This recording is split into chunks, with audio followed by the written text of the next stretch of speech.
बिस्मिल्लाहिर्रहमानिर्रहीम, अस्सलाम वालेकुम। इस पार्ट में हम बात करेंगे कि हम अपनी एक्सेप्शन की जो क्लासेस हैं वो कैसे क्रिएट कर सकते हैं और उनको थ्रो और कैच कैसे कर सकते हैं।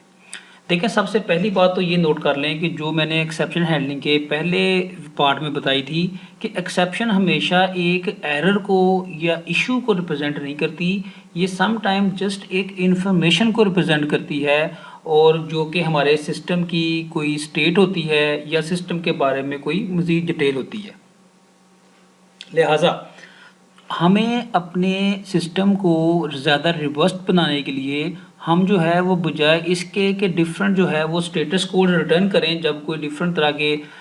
हमने कोई मैसेज इंडिकेट करने हों। जैसे मिसाल के तौर पे हमारी एक एप्लीकेशन है, उसमें डिफरेंट यूज़र्स का डेटा है और हम एक यूज़र को जो है वो अपडेट करने की रिक्वेस्ट भेजते हैं और यूज़र का जो अकाउंट है वो ब्लॉक है और सिस्टम की पॉलिसी ये है कि जिसका अकाउंट ब्लॉक होगा उसको हम इन्फॉर्मेशन जो है वो अपडेट नहीं कर सकते, पहले यूज़र का जो अकाउंट है वो अनब्लॉक होना चाहिए। तो हम ये एक्सेप्शन बना सकते हैं कि यूज़र अकाउंट ब्लॉक्ड एक्सेप्शन, यानी कि जब भी हम कोई मैसेज सिस्टम को भेजें या कोड लिखें कि भाई रिकॉर्ड अपडेट करने का और वो यूज़र का अकाउंट ब्लॉक हो, तो बजाय इसके कि वो नल रिटर्न कर दे या 1 रिटर्न कर दे और 2 रिटर्न कर दे और हम जहाँ से कॉल किया है वहाँ पर कंडीशन लगाई हो कि इफ़ इक्वल टू 1 तो उसका मतलब ये है, इफ़ इक्वल टू 2 तो इसका मतलब ये है, यानी कि हम यानी कि इतना जो है वो पोल्यूटेड या गार्बेज किस्म का कोड जो है वो लिखने की बजाय हम अपनी एक्सेप्शन की क्लासेस बना सकते हैं। इसी तरह समझे कि लाइब्रेरी सिस्टम है और हमने एक बुक की आईडी किसी मेथड को पास की है और हम कह रहे हैं जी ये बुक की आईडी है और फलाने स्टूडेंट को इशू कर दो,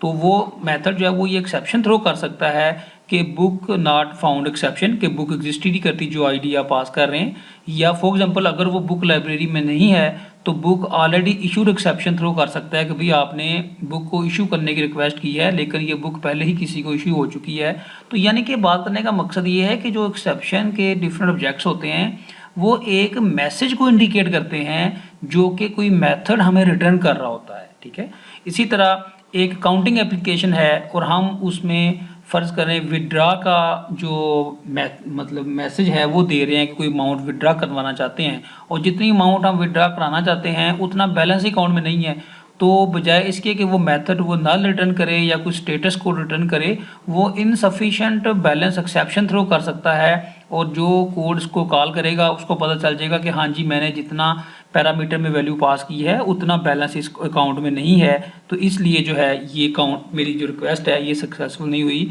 तो ये थोड़ी सी बैकग्राउंड है कि कैसे स्नैरियोज होते हैं कि हम अपनी जो एक्सेप्शन की क्लासेस है उसको बनाने में इंटरेस्टेड होते हैं। अब थोड़ी सी प्रैक्टिकल बात करें, मैं वो कर क्योंकि मैं बिलीव करता हूँ कि जो भी काम है वो साथ साथ लाइव डेमो दे के करके दिखाया जाए ताकि आपका कॉन्फिडेंस बने कि ये चीज़ें मुश्किल नहीं है, ये चीज़ें बड़ी आसान हैं, बस थोड़ी सी जो है वो फोकस और कंसिस्टेंसी की ज़रूरत होती है उसको टिक के बैठ के करने के लिए या सीखने के लिए।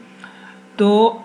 देखिए, जैसे आपको मैंने बताया था ना कि भाई रन टाइम एक्सेप्शंस हैं या अनचेक्ड हैं और चेक्ड एक्सेप्शंस हैं, तो मैं यहाँ पर आपको बताऊंगा कि हम चेक्ड एक्सेप्शन कैसे बना सकते हैं और अनचेक्ड एक्सेप्शन जो है वो कैसे बना सकते हैं। तो इस बात को डेमोन्स्ट्रेट करने के लिए हम एक अकाउंट की एग्जांपल ले लेते हैं कि भाई कोई बैंक है उसमें कोई अकाउंट है और हम उस अकाउंट के अंदर एक मेथड है विड्रा करने का और उसका जो वो जो मेथड है वो दो तरह की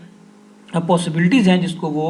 मैनेज करता है। एक ये कि अमाउंट जो है इनवैलिड हो तो वो ये एक्सेप्शन थ्रो करता है कि अमाउंट इनवैलिड सेंड की गई है उसको मेथड को, और दूसरा ये कि अगर वो बैलेंस उसमें ना हो तो वो ये जो एक्सेप्शन है इसको थ्रो करता है। तो आए पहले हम बेसिक सा एक्सेप्शन हैंडलिंग के बगैर जो कोड है उसको पहले बेसिक सा बना लेते हैं, उसके बाद हम उसके अंदर जो है वो अपनी एक्सेप्शन की क्लासेस बनाकर उसको पूरा करते हैं। तो फ़र्ज़ करें हमारे पास एक अकाउंट की क्लास है और उस अकाउंट की क्लास में बड़े बेसिक से एट्रीब्यूट हैं जी। फ़र्ज़ करें उस अकाउंट का एक आईडी है और उसका जो अकाउंट का जो होल्डर है उस अकाउंट होल्डर का जो नाम है या अकाउंट का टाइटल भी कहते हैं उसका एक टाइटल है,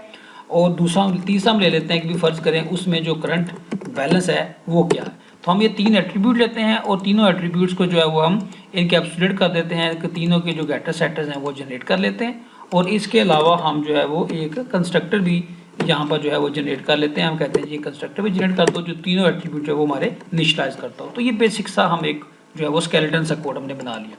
इसके अंदर हम एक मेथड और ऐड करते हैं, वो क्या है कि वो जो है वो विड्रॉ का मेथड है कि जब भी विड्रॉ की रिक्वेस्ट आएगी तो इसने क्या करना है अभी बेसिक सा जो है वो मतलब ये है कि भाई जो भी अमाउंट उसको आएगी उसने करना ये है कि बैलेंस में से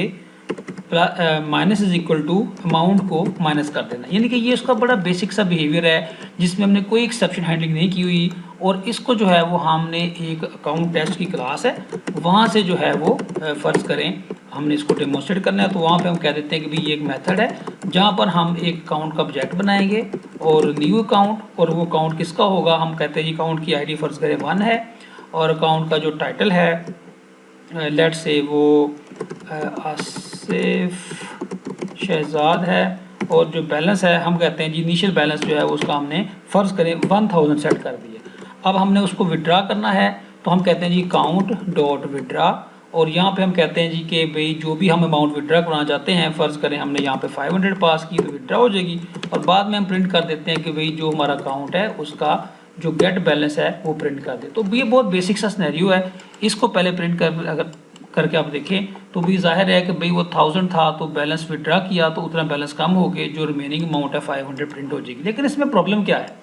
फ़र्ज़ करें यहाँ पर हम -500 लिख देते हैं तो ये इनवैलिड है ना कि मैं -500 विड्रा को सेंड कर रहा हूँ, तो हमारा जो प्रोग्राम है वो बिल्कुल सही काम करेगा, वो -500 को विड्रा करते वक्त उसका जो बैलेंस है वो 500 कर देगा। इसी तरह अगर मैं यहाँ पर जो विड्रा करते वक्त अमाउंट है वो अपने बैलेंस से भी ज़्यादा दे देता हूँ तो ये इस केस में भी कोई एरर क्रिएट नहीं करेगा कि भाई इसको भी ये प्रोसेस कर देगा और जो मेरा बैलेंस है वो माइनस में कर देगा। तो ये देखें उसने 90,000। तो इन दो केसेस को हमने हैंडल करना है, और हैंडल कैसे करना है, अपनी कस्टम एक्सेप्शन की क्लासेस बनाकर हैंडल करना है। तो हम यूँ करते हैं कि अपनी बैलेंस जो एक्सेप्शन की क्लासेस हैं उसको बनाने से पहले मैं आपको थोड़ा सा आइडिया देना चाहता हूँ कि एक्सेप्शन की जो हायरार्की जेडीके में डिफाइंड है वो कैसे डिफाइंड है। ये हायरार्की हमारी हेल्प करती है कि हम जो एक्सेप्शन की क्लास बनाएं हमें कौन सी क्लास को एक्सटेंड करके बनानी चाहिए। देखिए उस हायरार्की में सबसे पहले थ्रोएबल की क्लास है, और इसकी जो चाइल्ड क्लासेस हैं वो ये हैं, एक एक्सेप्शन है और एक एरर है। और एक्सेप्शन की फर्दर चाइल्ड क्लासेस हैं रन टाइम एक्सेप्शन और आयो एक्सेप्शन, और इस तरह की और बहुत सारी एक्सेप्शंस हैं जो कि एक्सेप्शन की चाइल्ड क्लास है। जो एरर है वो हमारे इस कोर्स के स्कोप में नहीं है। आप समझें कि एरर वो चीज़ होती है कि अगर वो ट्रिगर करता है तो हम उसके बारे में कोई ख़ास काम नहीं कर सकते और हमारा प्रोग्राम जो है वो उससे रिकवर नहीं कर सकता। जैसे देखें ना वर्चुअल मशीन में कोई एरर आ गया है, थ्रेड डेथ, यानी कि जो प्रोग्राम हमारा जो थ्रेड चल रहा था वो अनएक्सपेक्टेडली जो है वो टर्मिनेट हो गया है। तो इस तरह के जो एरर्स हैं वो हमारे कोड का स्कोप का पार्ट नहीं है। लेकिन अगर आप JVM में बहुत एडवांस लेवल का काम कर रहे हैं, आप JVM के कोई प्लगइन्स लिख रहे हैं, कोई इस किस्म का काम कर रहे हैं, तो फिर आपको ये वाला टॉपिक इन्वेस्टिगेट करना चाहिए। हमारा जो स्कोप है वो इस एरिया को समझना है, एक बात होगी। दूसरी बात देखिए, दो ही तो पॉसिबिलिटीज़ हैं, या तो हम रन टाइम एक्सेप्शन बनाना चाहेंगे, या आपको मैंने बताया था ना कि अनचेक्ड एक्सेप्शन को रन टाइम एक्सेप्शन भी कहते हैं। तो आप देखें कि ये जितनी भी सारी सब क्लासेज हैं ये सारी रन टाइम एक्सेप्शन की सब क्लास हैं, ठीक है। तो array index, out of bound, input mismatch, arithmetic, null pointer, class cast exception, ये सारी हम अपने कोर्स में देख चुके हैं। ये सारी जो हैं ये अनचेक्ड एक्सेप्शंस हैं, ठीक है। और दूसरी जो एक्सेप्शन है ये आयो एक्सेप्शन, इसकी हमने आज एग्जांपल देखी है जी, कि फाइल नॉट फाउंड एक्सेप्शन की हमने थोड़ी सी बात की है, और इस तरह और बहुत सारे एक्सेप्शन हैं। तो लिहाजा अगर आप चाहते हैं कि जो आपकी क्लास है वो रन टाइम एक्सेप्शन बने या अनचेक्ड बने, तो आपको रन टाइम एक्सेप्शन से उसको एक्सटेंड कर लेना चाहिए। और अगर आप चाहते हैं कि आपकी जो क्लास है वो एक चेक्ड एक्सेप्शन के तौर पे काम करे, तो उस केस में आपको एक्सेप्शन की क्लास एक्सटेंड कर लेना चाहिए। बस ये दो मेन पॉइंट हैं कि आप रन टाइम से एक्सटेंड करेंगे या एक्सेप्शन से एक्सटेंड करेंगे। इससे डिसाइड हो जाएगा कि आपकी जो क्लास है कि आपकी जो एक्सेप्शन है वो एज अ चेक्ड एक्सेप्शन काम करेगी या as a run time exception काम करेगी। तो हम यूँ करते हैं कि इन दोनों चीज़ों को जो है वो डेमोन्स्ट्रेट करने के लिए मैंने ये दो एक्सेप्शन की क्लासेस सोची हैं कि हम एक इनवैलिड अमाउंट एक्सेप्शन बना लेते हैं, इसको जो है वो हम रन टाइम बना लेंगे, और जो इनसफिशिएंट बैलेंस एक्सेप्शन है इसको हम जो है वो चेक्ड एक्सेप्शन बना लेंगे। तो पहले हम इनवैलिड अमाउंट एक्सेप्शन की क्लास बनाते हैं। देखें जैसे बाकी क्लासेस बनती हैं वैसे ही यहाँ पर हमने क्लास बनानी है। तो यहाँ पे हम करेंगे क्या, यहाँ पे कहेंगे भी जाके एक नई क्लास बनाओ, और जो है इनवैलिड अमाउंट एक्सेप्शन। एक्सेप्शन का वर्ड आमतौर पे एक कन्वेंशन है जावा में कि जब भी हम एक एक्सेप्शन बनाते हैं तो उसके एंड पर एक्सेप्शन का वर्ड लिखते हैं। तो आपको मैंने बताया था ना कि अगर हमने इसको अनचेक्ड बनाना है या रन टाइम बनाना है तो ये एक्सटेंड किसको करेगी, ये करेगी रन टाइम एक्सेप्शन को। तो इसको करने से ये जो क्लास है ये एक रन टाइम एक्सेप्शन बन जाएगी। अब रही बात कंस्ट्रक्टर की, तो अगर आप कंस्ट्रक्टर जो है वो डिफाइन करना चाहते हैं तो आप डिफाइन कर लें। वैसे जो पेरेंट क्लास का कंस्ट्रक्टर है हम उसको भी कॉल कर सकते हैं, वो आपको पता है कि वो एक जो मैसेज है वो उसको लेता है, तो हम उसको भी यहाँ पर जो है वो डिक्लेयर कर सकते हैं। तो हम इसमें कोई कस्टम डेटा जो है वो कह लें कि मतलब देखिए है तो ये क्लास ही, तो आप इसमें मजीद कोई भी इंस्टेंस वेरिएबल्स भी ले सकते हैं, तो हम इस केस में वो नहीं लेते। अभी यहाँ पे बस एक जो है वो कंस्ट्रक्टर जो है वो इंसर्ट कर लेते हैं, जो कि रन टाइम क्लास यानी कि एम्प्टी कंस्ट्रक्टर इंसर्ट कर लेते हैं। या अगर हम चाहते हैं कि कोई अपना जो मैसेज है वो भी इसमें स्टोर कर सकें, तो वो हम दूसरा जो कंस्ट्रक्टर है ये जो मैसेज वाला है, यानी कि ये भी हमारी जो पेरेंट क्लास है इसकी वहाँ से आ रहा है, तो ये ऐड कर लेते हैं। यानी कि हम चाहें तो इसका ऑब्जेक्ट जो है वो कोई भी पैरामीटर ना पास करें कंस्ट्रक्टर को तो बना लें, या हम कोई मैसेज सेव करना चाहते हैं तो वो बना लें। और ये जो मैसेज है ये हम यहाँ पे हमें इसको स्टोर करने के लिए मैसेज का जो इंस्टेंस वेरिएबल है वो लेने की जरूरत नहीं है, क्योंकि जो सुपर क्लास है ये वहाँ से आ रहा है। ठीक है, मैसेज का जो डेटा है ये उसको हमने भेज दिया। ये काम हम पहले जो है वो देख चुके हैं कि भाई सुपर के जरिए हम पेरेंट क्लास के कंस्ट्रक्टर कैसे कॉल करते हैं। तो ये हमने जो है वो इनवैलिड माउंट एक्सेप्शन बना दिए। अब हम बात करते हैं कि इसको थ्रो कैसे करना है। देखिए हम यूँ करते हैं कि जब भी अकाउंट में विड्रा को रिक्वेस्ट आएगी और जो अमाउंट है, if amount is less than equal to zero, यानी कि विड्रा की रिक्वेस्ट आई है तो भाई अमाउंट जो है वो ज़ीरो से ज़्यादा होनी चाहिए ना। तो अगर वो ज़ीरो से कम है या ज़ीरो है तो दैट मीन्स कि विड्रा की जो रिक्वेस्ट है वो वैलिड नहीं है। तो यहाँ से हम थ्रो कर देंगे थ्रो न्यू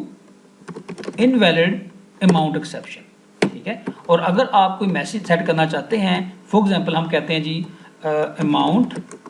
जो भी आई है वो इज़ इनवैलिड, जो भी इज़ इनवैलिड, ताकि जब ये एक्सेप्शन का ऑब्जेक्ट कहीं पे प्रिंट हो गेट मैसेज के ज़रिए तो एक मीनिंगफुल इन्फॉर्मेशन वहाँ पर जो है वो प्रिंट हो। अच्छा, ये हमने थ्रो कर दी। अब आपको पता है ना कि अगर हमने इसको थ्रो किया है तो हमें इसको कैच भी करना चाहिए, वरना हमारा जो प्रोग्राम है वो टर्मिनेट कर जाएगा फ़ौरन जैसे ही एक्सेप्शन आएगी। तो वो हम ऐसा करते हैं कि यहाँ पर इसको हैंडल करने की बजाय, क्योंकि इसको तो नहीं पता ना कि क्या करना है जब ये वाली एक्सेप्शन आए, वो तो उसकी जिम्मेदारी है जिसने इसको कॉल किया है। तो हम यूँ करते हैं कि काउंट टेस्ट में जाके जो विड्रा का मेथड है इसको यहाँ पे कहते हैं कि भाई ट्राई और कैच, यहाँ पर कहते हैं कि भाई इनवैलिड अमाउंट एक्सेप्शन अगर आएगी तो उस केस में क्या करना है। अभी हम जस्ट एक मैसेज प्रिंट कर देते हैं जी, फॉर एग्जांपल एस आउट जो भी इनवैलिड अमाउंट एक्सेप्शन है तो गेट मैसेज कॉल कर देते हैं। ठीक है, अभी हम इसको रिकवर करने की बात नहीं कर रहे, वो मैं आपको पहले बता चुका हूँ कि आप उसको लूप में कॉल करके दोबारा से जो है वो अमाउंट वगैरह ले सकते हैं। तो अभी हम जो है वो उसको चक्कर में नहीं पड़ रहे, अभी हम जस्ट उसका मैसेज प्रिंट कर देते हैं। ठीक है, तो इस तरीके से अब देखें कि अगर मैं इसको ज़ीरो यहाँ से पास करता हूँ तो ये जो मेरा यानी कि कोड है ये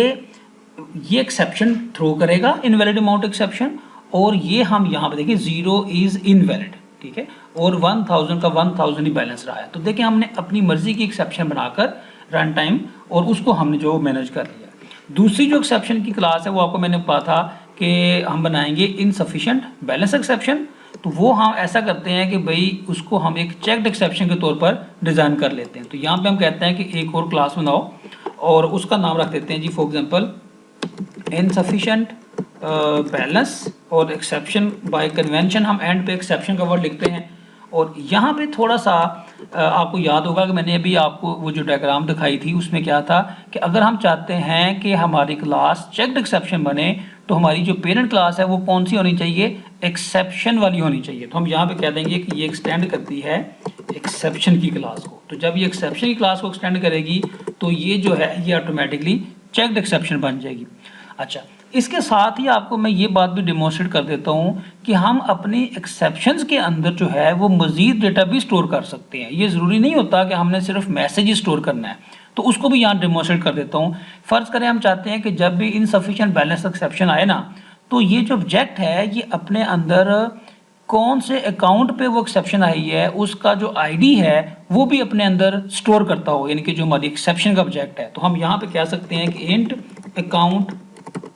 आईडी क्या थी जिसके ऊपर जो है ये एक्सेप्शन आई है। ठीक है, इसी तरह अगर आपने कोई और इन्फॉर्मेशन है जो स्टोर करनी है वो अब यहाँ पे जो है वो डिफाइन कर सकते हैं। तो फॉर द टाइम बीइंग जो है वो मैं जस्ट इतना ही इसको जो है वो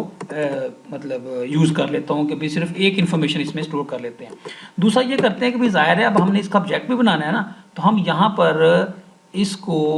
एक कंस्ट्रक्टर जो है वो ये क्लियर कर देते हैं कि भाई जब भी अकाउंट आईडी पास हो तो हम ये वाला ऑब्जेक्ट बना सकें, ठीक है, यानी कि अपना जो डेटा है वो इसमें स्टोर कर सकें। और दूसरा जो कंस्ट्रक्टर है वो बना लेते हैं कि अकाउंट आईडी के अलावा अगर हमने कोई मैसेज भी साथ स्टोर करना हो तो वो भी हम यहाँ पे स्टोर कर लेते हैं। जैसे यहाँ पे हम कहते हैं कि भाई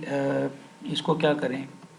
बल्कि यहीं पे कह लेते हैं, दो भी बनाए जा सकते हैं, सिंगल भी बनाया जा सकता है। हम यहाँ पे कहते हैं जी यहाँ पे इंसर्ट करो एक और कंस्ट्रक्टर, और वो क्या होगा, वो हमसे एक मैसेज लेगा और काउंट आईडी लेगा। तो ये देखें जो मैसेज है वो ऑटोमेटिकली हमने पेरेंट क्लास को पास कर दिया है, और जो काउंट आईडी है वो हमने अपने लोकल इंस्टेंस वेरिएबल के अंदर जो है वो स्टोर कर लिया है। तो इस तरीके से भी हम जो है वो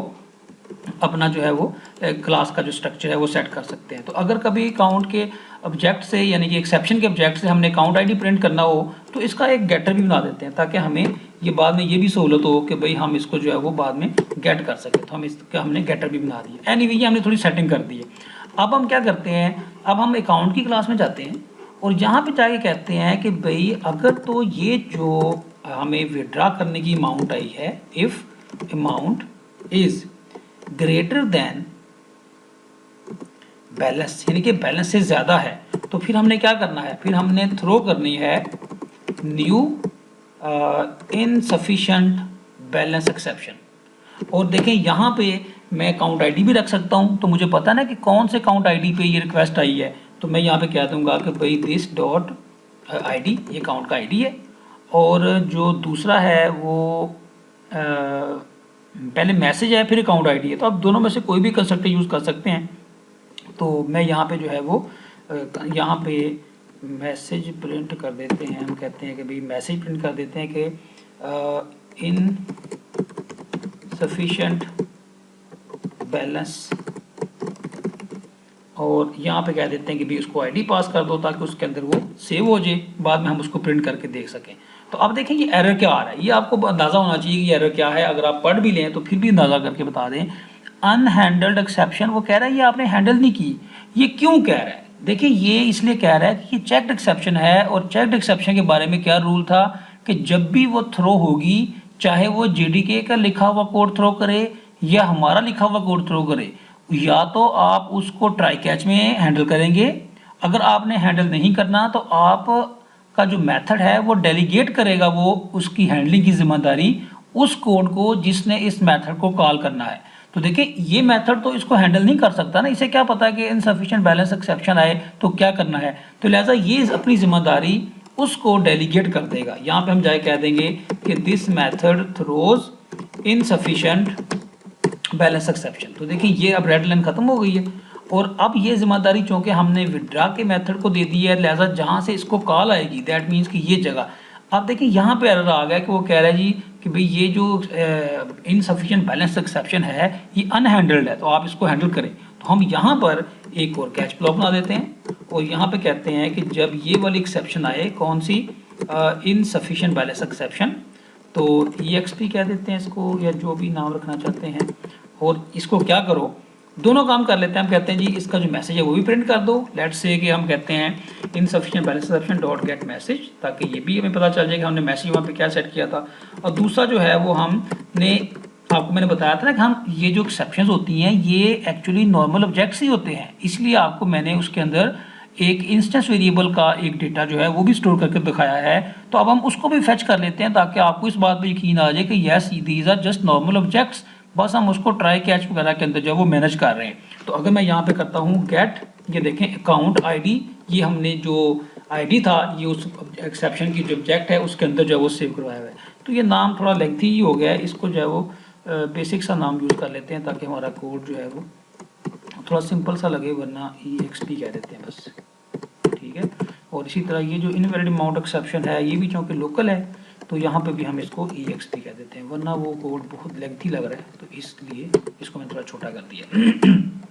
थोड़ा सा एक्सपेंड कर लें ताकि रीड करना आसान हो, और इसको यूँ कर लेते हैं। एनीवे देखें, अब देखें कोड का स्ट्रक्चर चेक करें कि भाई हम एक मेथड को कॉल करते हैं, जो भी एक्सेप्शन वो थ्रो करेगा वो वाला ब्लॉक एग्जीक्यूट हो जाएगा। ये मैं आपको पहले डिमॉन्स्ट्रेट कर चुका हूँ। अब मैं एक ऐसी अमाउंट पास करता हूँ जो कि वैलिड नहीं है। फर्ज करें मैंने 2000 पास किया है और अब मैं इसको रन करता हूँ, तो आप देखिएगा कि इस केस में इनसफिशिएंट बैलेंस एक्सेप्शन ट्रिगर करेगी। ये देखिए इनसफिशिएंट बैलेंस एक्सेप्शन का मैसेज आ गया, और ये 1 क्या है, ये काउंट की आईडी प्रिंट की, और यानी कि ये वाली काउंट आईडी यहाँ से प्रिंट होगी और ये 1000 प्रिंट होगा। यानी कि एक्सेप्शन आ रही है और हम उसको बड़े कंट्रोल्ड फैशन से एग्जीक्यूट कर रहे हैं, हैंडल कर रहे हैं, और अपनी मर्जी की जो स्टेटमेंट्स हैं वो एग्जीक्यूट करवा रहे हैं, और प्रोग्राम को हम जो है वो अनएक्सपेक्टेड तरीके से टर्मिनेट नहीं करवा रहे, और ना ही हमने कोई बड़े डमी किस्म के स्टेटस कोड रखे हुए हैं कि भाई अगर वो इनवैलिड अमाउंट है तो वो 1 रिटर्न करे, अगर इनसफिशिएंट बैलेंस है तो 2 रिटर्न करे या नल रिटर्न करे। तो हमें हमारा जो कोड है वो देखिए कितना मीनिंगफुल हो गया है कि विड्रा का मेथड जो है वो क्या थ्रो कर सकता है, इनसफिशिएंट बैलेंस एक्सेप्शन थ्रो कर सकता है। तो ऑटोमेटिकली जो इसको कॉल करेगा उसको इस बात की जिम्मेदारी हमने दे दी है कि वो इस चीज़ को हैंडल करे कि अगर वो गलत डेटा पास करता है तो उसी ने हैंडल करना है कि उसने उसको रिकवर कैसे करना है, ये इस मेथड की जिम्मेदारी नहीं है। और जो हमारे पास अनचेक्ड एक्सेप्शन होती हैं हम उसको आमतौर पे यहाँ लिखते नहीं हैं क्योंकि लिखना मैंडेटरी नहीं होता। लेकिन अगर आप चाहते हैं कि कोड की रीडेबिलिटी बेहतर हो और ये थोड़ा सा कोड नहीं है, बहुत ज़्यादा कोड है और बहुत डिफरेंट तरह की आपकी जो रन टाइम एक्सेप्शन हैं वो थ्रो हो रही हैं, तो आप यहाँ पे कॉमा लगा के, अगर एक से ज़्यादा एक्सेप्शन आपका मेथड थ्रो करता है तो आप इसको कॉमा लगा के बाकियों के नाम भी लिख सकते हैं। जैसे हम यहाँ पे कहते हैं कि इनवैलिड अमाउंट एक्सेप्शन भी ये जो मेथड है ये थ्रो करता है। इट्स अप टू यू कि आप जो है वो ये लिखना चाहते हैं या नहीं लिखना चाहते। आमतौर पे मैंने देखा है कि जो चेक्ड एक्सेप्शन हैं वो लिखी जाती हैं, जो अनचेक्ड हैं वो नहीं लिखी जाती क्योंकि वो हैंडल करनी मैंडेटरी नहीं होती। लेकिन कोड की रीडेबिलिटी बेहतर करने के लिए ये एक अच्छी प्रैक्टिस ज़रूर है कि आप उसको भी लिख दें ताकि जो बंदा आपका कोड पढ़ रहा है उसको पता चल जाए कि आपकी पूरे कोड की मेथड की बॉडी जो है वो रीड करने से पहले ही पता चल जाए कि ये मेथड जो है वो कौन कौन सी एक्सेप्शंस को थ्रो कर सकता है।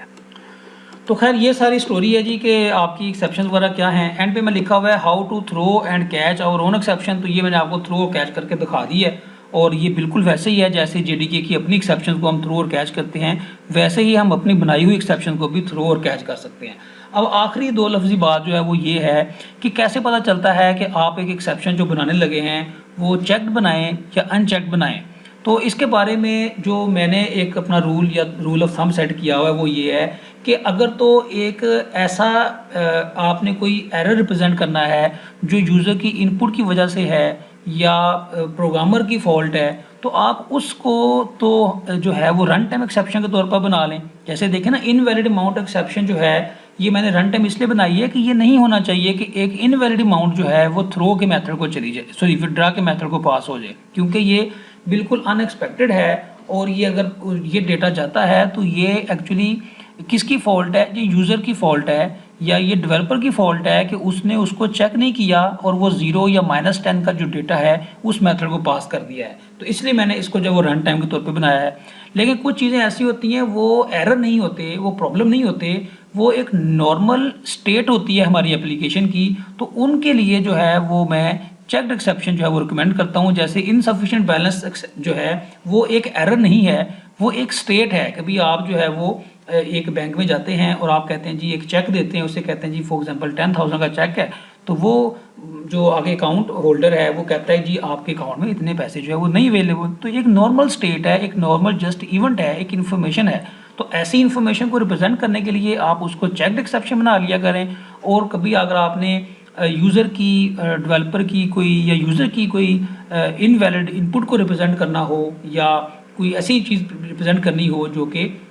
एक्चुअली ट्रिगर नहीं होनी चाहिए या वो डेटा पास नहीं होना चाहिए था। जैसे देखिए नल पॉइंट एक्सेप्शन क्यों रन टाइम एक्सेप्शन है, क्योंकि ये ट्रिगर नहीं होनी चाहिए। ये डेवलपर की फॉल्ट है कि उसने नल ऑब्जेक्ट के ऊपर जो है वो नल रेफरेंस के ऊपर जो है वो मेथड क्यों कॉल किया है। इसी तरह अरे index out of bound exception जो है ये एक डेवलपर की फॉल्ट है कि उसने ऐसा इंडेक्स क्यों फेच किया है जो इनवैलिड है। इसी तरह मतलब आप समझें कि जितने भी रन टाइम एक्सेप्शन हैं उसको अगर आप थोड़ा सा डीपली एनालाइज करें तो आपको ये वाला रूल समझ लग जाएगा। जैसे इनपुट मिसमैच एक्सेप्शन है तो आपको पता है कि यूजर से हम इंटीजर मांग रहे हैं, यूजर स्ट्रिंग क्यों इंटर कर रहा है, तो ये यूजर की फॉल्ट है, ये एक नॉर्मल इनकी एक इन्फॉर्मेशन नहीं है एक सिस्टम की। तो इसलिए इनको आमतौर पे हम रन टाइम एक्सेप्शन के तौर पर या अनचेक्ड एक्सेप्शन के तौर पर बनाते हैं। और जो दूसरी एग्जांपल आपको मैंने दी है, जैसे आयो एक्सेप्शन के फाइल एग्जिस्ट नहीं करती, या बैलेंस उतना अवेलेबल नहीं है, या बुक ऑलरेडी इशू हो चुकी है, या बुक एग्जिस्ट नहीं करती, या यूजर का अकाउंट ब्लॉक है, तो इस तरह की सारी एक्सेप्शन को जो है वो चेक्ड एक्सेप्शन के तौर पर बनाना